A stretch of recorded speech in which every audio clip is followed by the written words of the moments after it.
Thank you very much for this opportunity to be able to continue with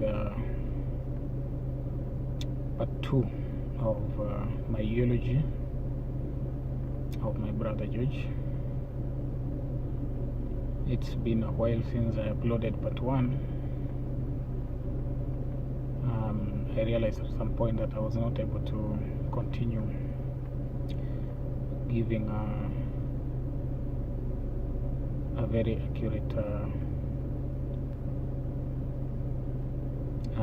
record of what happened, partly because of the emotions that were very strong at that time.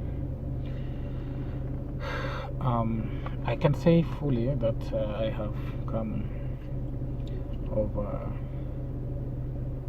the events of that particular time, but at least I am in a position to continue with the final part, which of course you agree with me is the hardest part of it all. The events of that day are still as fresh in my mind today as they were when I was doing my first recording, and they still affect me the same way, if not much more. On Saturday, 8th of September 2013, we decided to pay my brother George a visit at his house in Awendo. I was accompanied by my mother. We went to see how he was doing, especially after he had been out of hospital the previous month. So we wanted to find out how he was recovering. So when we went there, we found that he still had a problem with the distension of his abdomen, and we decided to take him to Awendo, to the Sony Health facility, where he was attended to. And after that, at around 11 a.m. in the morning, we were done, and we decided to pay my cousin Helen a visit in her house, which was nearby. So we called Helen and we told her that we would be on our way to see her. And we got there, and Helen took us in. She prepared for us lunch, and we took lunch. After lunch, we spent entirely the whole afternoon just catching up on several issues and watching gospel songs on her television set. So after that, in the evening, we left Helen's place, dropped George in his house, and myself and my mother, we proceeded back to my home, where we spent the night. Of course, my mother was planning to travel back home the following morning, which was never to be, because the following morning, very early in the morning, I received a call from George, and he told me that he wanted he had difficulties the previous night. He'd been sweating, a lot of pain, and he thought that maybe I could go back, and maybe we decide now what to do. So I briefed my mom, and she insisted that I go with her. So we went back, and when we got to his house, we found that his condition was not very good. So we decided immediately to take him for a more serious medical attention. This time we landed at Tabaka Mission Hospital, Kisii. And we got there at around 10:30, 11 a.m., where we walked into the OPD. In fact, George walked into the OPD himself, answered all the questions, and the doctor who was attending to him determined the kind of tests that he thought would be appropriate on him. And he also told us that it was important that he be admitted because he had further tests that he would have wished to conduct, and it would only be appropriate that the tests be conducted while he's within the presence of the facility. So we talked with George about it. He was very okay about it. He didn't have any problems with that. In fact, what he wanted was to get well and get back to his job. So the process of admission was concluded at around midday. We were shown to our ward, and the three of us, that's George, my mom, and myself, we went to the ward, and that's where we spent pretty much the rest of the day into the early evening. Initially we were waiting now for the doctor to come back with the results that he had immediately ordered, so that we could be briefed, we could be briefed on the findings and maybe the course of action. Around lunchtime, I excused myself. I went out and bought food, which I brought back together with some oranges, and we had our lunch, the three of us. George was just eating well, and after the lunch he asked for the fruits, the oranges. He took one orange, he did finish it, and all of a sudden he just threw up.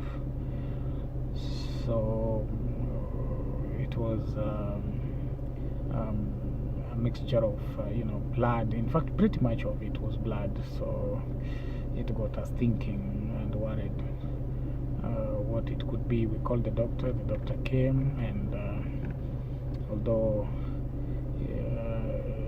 from the body language and facial expression, and we could tell that it wasn't a very good sign, medically speaking, because of the reaction of the doctor. But he kept on assuring us that all would be okay, and there was no reason to worry. There was no cause for alarm. We believed him.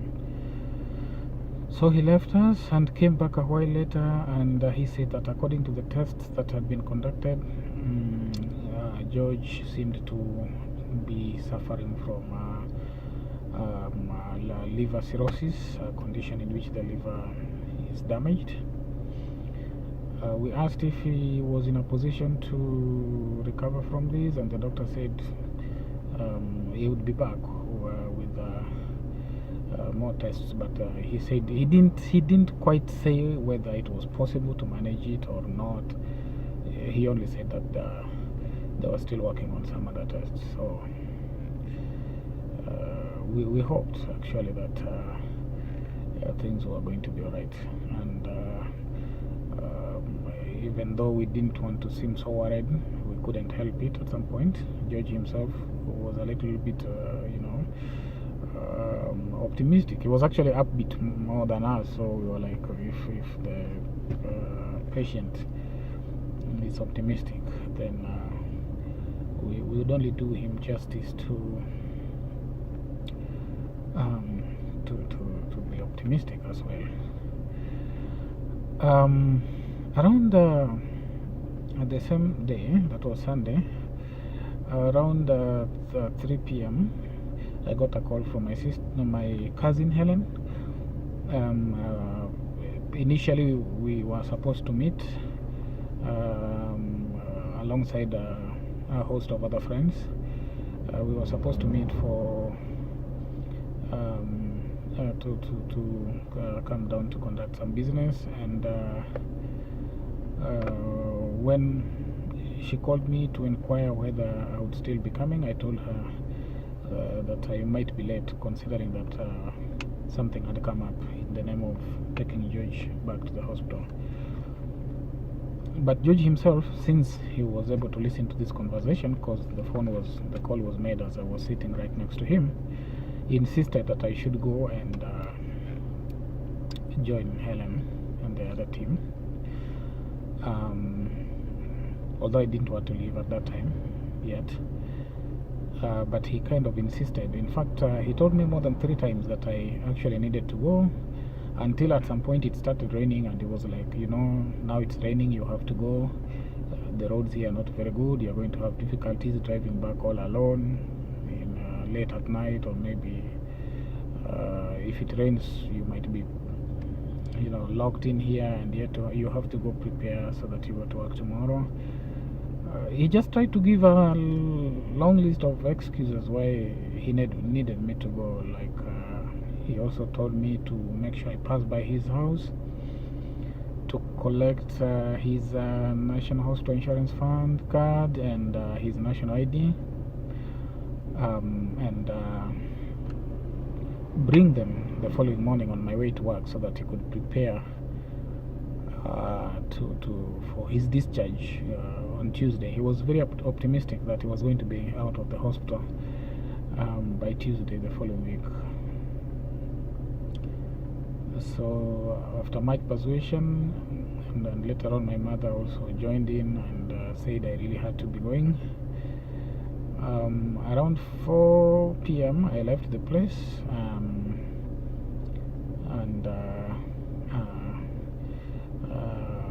I started now my journey back.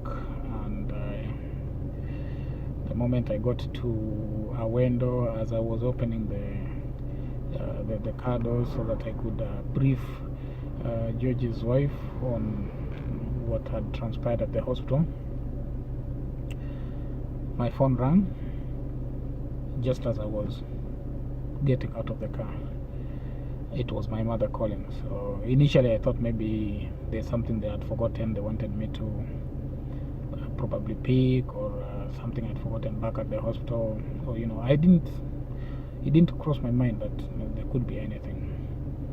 Initially I even thought of like I'll call her back later, let me just finish up with the briefing. But instinctively I picked the call, and it was my mom on the other end of the line. She just said George has died.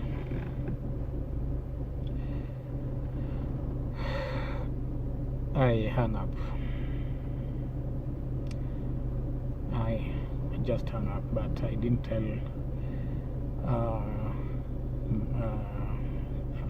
his wife about it. I told him that I am from the hospital. George has been admitted, and I would pass by in the morning to collect his IDs and probably some clothes to change. Then I left. When I left, I called Helen. I told Helen, you know what, George is gone, so we need to get back to the hospital and see what we can do. So Helen was equally shocked, and I was with Helen and Peter. We left back for the hospital. We went to the hospital, and it was now very late in the evening.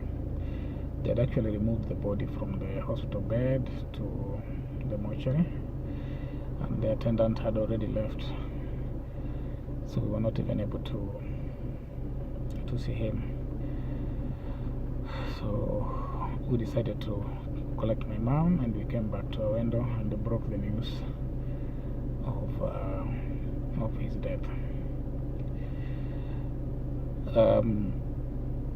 It is something that we didn't expect, because later on when I talked with my mom said that George had been talking until the last time that he took his last breath. He had been talking, they had been discussing. He was upbeat about his business, his hopes, what he wanted to do. He wanted to expand his business, but that was never to be. So we lost him. I'm glad to God because He gave us such a life. For the years that we were together, I was able to learn so much from Him. I drew a lot of strength from Him and His resilience. I must say my life was shaped to a great extent by His character, and it was a wonderful thing sharing my life with Him. He left behind 4 girls, and they're doing fine. 2 of them have grown into young adults, and the other 2 are doing fine as well. We can only pray because we know eventually that's where we all end up. We can only pray at the end of the day that God will take care of them, and they will one day become people that the society can depend on, and continue the legacy of my brother George. So basically it ends on a sad note, but on the other hand we're also happy for him because he found a new home, and we hope that sooner or later we'll join him, and we'll never ever again be separated by whatsoever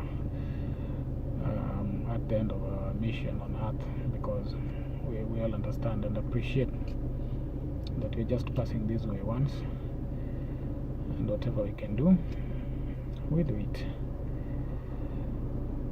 Yeah, so that's basically it. It's pretty much what my mom said.